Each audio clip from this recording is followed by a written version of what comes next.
মন্ত্রী হইলে সফল না, মন্ত্রী হলে সফল? আল্লাহর কাছে এই সফলতার দাম নাই।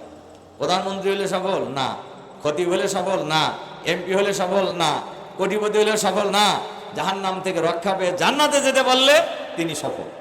ইন্নামা তুওয়াফাউনা উজুরাকুম ইয়াউমাল কিয়ামা। ফিরে গেলেই তো শেষ না, কিয়ামতের দিন মানুষের দুনিয়ার কাজকর্মের ভালো মন্দ সকল হিসাব নিকাশ বুঝায় দেওয়া হবে। কে বুঝাই দেবেন? আল্লাহ।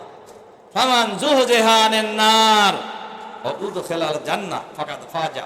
যে ব্যক্তি জাহান্নামের ভয়াবহ আযাব থেকে রক্ষা পেয়ে জান্নাতে যেতে পারবেন তিনি হলেন সফল। তিনি কি?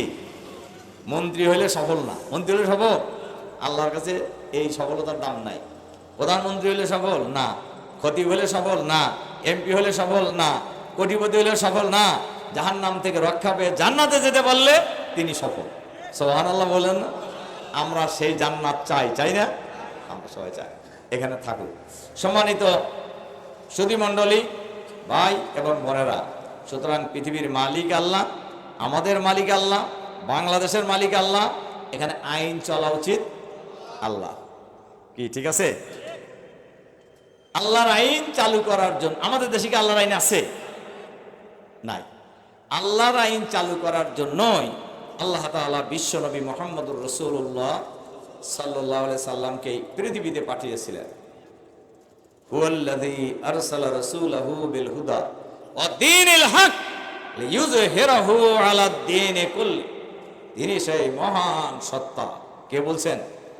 আল্লাহ নিজেই নিজের কথা বলতেছেন, যিনি মুহাম্মদুর রাসূলুল্লাহ সাল্লাল্লাহু আলাইহি সাল্লামকে দ্বীনে হক সহকারে, কোরআন সহকারে পৃথিবীতে পাঠিয়েছেন, যাতে করে মানুষের তৈরি যত আইন সমাজে আছে সমস্ত আইনের মূল উৎপাদন করে আল্লাহর আইনকে বিজয়ী করতে পারে।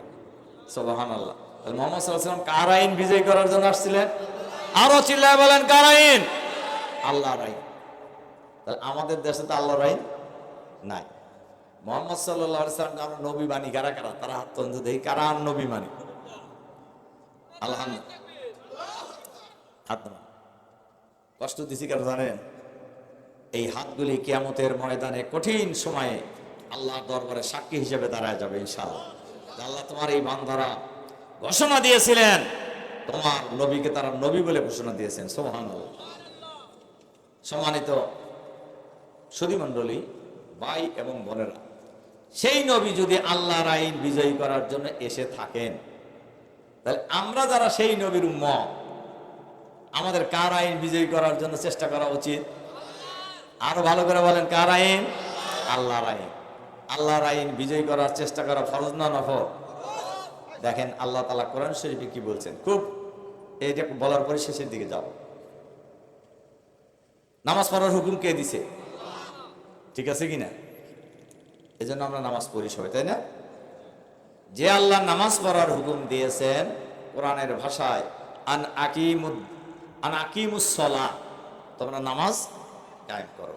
সেই আল্লাহই কোরআনে নির্দেশ দিয়েছেন, আন আকিমুদ্দিন ওয়ালা তাতাফাররাকু ফীহি, তোমরা আল্লাহর দ্বীন কায়েম করো, অর্থাৎ আল্লাহর আইন কায়েম করো। সুবহানাল্লাহ। আর আল্লাহ বলতেছেন যে এই ক্ষেত্রে কোনো মতভেদ তৈরি করো না। তাহলে মুসলমানদের কার আইন চালু করার চেষ্টা করতে হবে? নামাজ যেমন পড়তে হবে সবার, আল্লাহর আইন চালু করার সংগ্রামও সবাইকেই করতে হবে। এই হুকুম কে দিয়েছেন?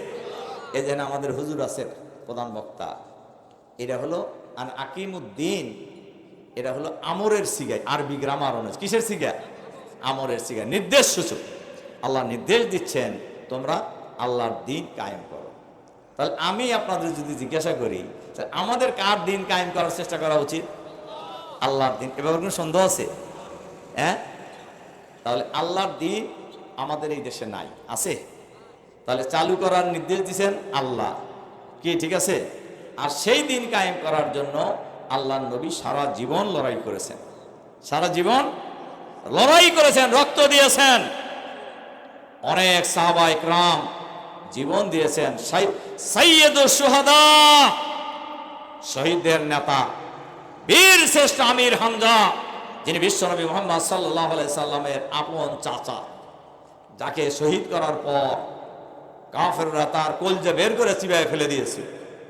আল্লাহর নবী সবচেয়ে বেশি কষ্ট পেয়েছিলেন এই শাহাদাতের ঘটনায়।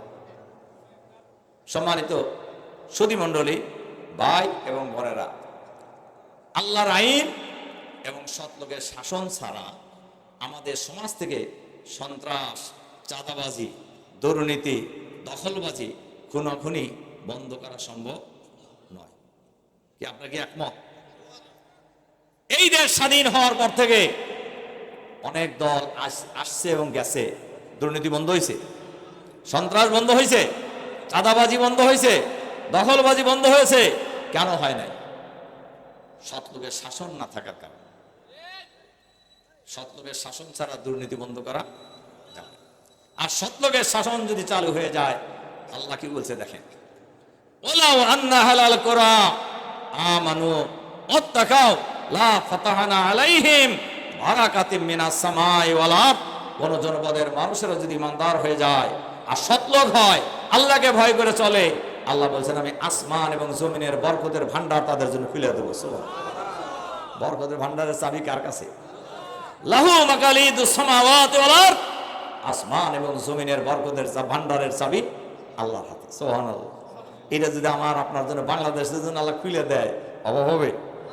আল্লাহর আইন চালু হলে শুধু চাঁদাবাজি বন্ধ হবে না, শুধু দুর্নীতি বন্ধ হবে না, যুবকরা বেকার থাকবে না। যুবকরা কি বেকার থাকবে না? কি ঠিক আছে? যুবকরা বেকার থাকবে না। আর শুধু কি পুরুষের লাভ হবে, মহিলাদের হবে না? আল্লাহ নবী বলছে দেখেন, ইসলামী রাষ্ট্র যদি হয় তাহলে আপনার সানা থেকে হাজরা মউত পর্যন্ত একজন সুন্দরী রমণী একা একই চলেছে, তার সতীত্ব হরণ করার কোনো দুর্বৃত্ত এই সমাজে খুঁজে পাওয়া যায় না। আর আমরা বলি, আমাদের এই বাংলাদেশে যদি আল্লাহর আইন এবং সৎলোকের শাসন কায়েম হয়, টেকনাফ থেকে তেঁতুলিয়া, রূপসা থেকে পাথরিয়া, 56,000 বর্গ মাইলের এই বাংলাদেশে একজন সুন্দরী রমণী একাকি চলবে, তাদের সতীত্ব হরণ করা তো দূরের কথা, তাদের দিকে কুদৃষ্টিতে তাকানোর কোনো দুর্বৃত্ত এই সমাজে খুঁজে পাওয়া যাবে না ইনশাআল্লাহ। এরকম একটা সমাজ হোক আপনারা চান না? বলেন চাই কিনা আমরা? আর আল্লাহর আইন এবং সৎলোকের শাসন চালু হলে, ইসলামী রাষ্ট্র হলে খালি মুসলমানের লাভ না, অমুসলমানের লাভ হবে, সবাই আল্লাহ। কাজে এরকম একটা রাষ্ট্র হোক আমরা চাই না? বলেন চাই কিনা? আমরা কি উল্লাপাড়াকে চাঁদাবাজ মুক্ত বানাতে চাই না? সন্ত্রাস মুক্ত বানাতে চাই না? দুর্নীতি মুক্ত বানাতে চাই না? আমরা কি এই উল্লাপাড়াকে আধুনিক উল্লাপাড়া হিসেবে গড়ে তুলতে চাই না? মানবিক উল্লাপাড়া হিসেবে গড়ে তুলতে চাই না? আমরা এই উল্লাপাড়াকে আগামী দিনের শান্তির উল্লাপাড়া, সমৃদ্ধির উল্লাপাড়া হিসেবে আমরা গড়ে তুলবো ইনশা আল্লাহ। কি ঠিক আছে? আমরা সবাই চাই না? এটা কারা কারা চান? এটা দেখি তো, এরকম একটা উল্লাপাড়া হোক।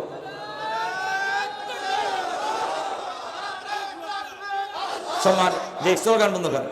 এজন্য আমি সম্মানিত ভাই এবং বোনদের কাছে যে অনুরোধটা রেখে আমার কথা শেষ করতে চাই, আমরা যারা চাই এরকম একটা সমাজ হোক, আল্লাহর আইন এবং সৎলোকের শাসনের দাওয়াত এই স্টেশন এলাকার সব মানুষের কাছে আমাদের পৌঁছে দিতে হবে ইনশাআল্লাহ। দুই, আপনারা আমার সালাম পৌঁছে দিবেন সবাইকে। আপনাদের জন্য আমি দোয়া করি, আপনাদের কাছে আমি দোয়া চাই। কি ঠিক আছে? আপনাদের কাছে আমি দোয়া চাই, সাথে চাই, সাহায্য চাই, পাশে চাই। সবাই মিলেই আমাদের এই উল্লাপাড়াকে আগামী দিনে অল মত, জাতি, বর্ণ, ধর্ম নির্বিশেষে আমরা ঐক্যবদ্ধভাবে ঢেলে সাজাবো আগামী দিনে ইনশাআল্লাহ। কি এরকম চান না আপনারা? আমরা চাই। আল্লাহ তাআলা আমাদেরকে সেই তৌফিক দান করুন, আমিন। এই কয়টা কথা বলে আপনাদের প্রতি আবারও আন্তরিক সালাম মোবারকবাদ জানিয়ে, বিশেষ করে আমাদের মা বোনদের জন্য দোয়া করে, মা বোনদের কাছে দোয়া চেয়ে, তার কারণ মা বোনেরা আমার জন্য অনেক দোয়া করেছেন। আমি যখন দীর্ঘ সময় বছরের পর বছর জেলখানায় ছিলাম, আমি শুনেছি, জেল থেকেই শুনেছি যে আমাদের মা বোনেরা সারা বাংলাদেশেই ভাইদের সাথে বেশি রোজা রাখতেছে আমার মুক্তির জন্য, বেশি দোয়া করতেছেন। বিশেষ করে উল্লাপাড়ার মা বোনেরা সবচেয়ে রোজা রাখছেন, তাহাজ্জুদের নামাজ পড়ে পড়ে আমার জন্য দোয়া করেছেন আমার মুক্তির জন্য। এজন্য আমি তাদের জন্য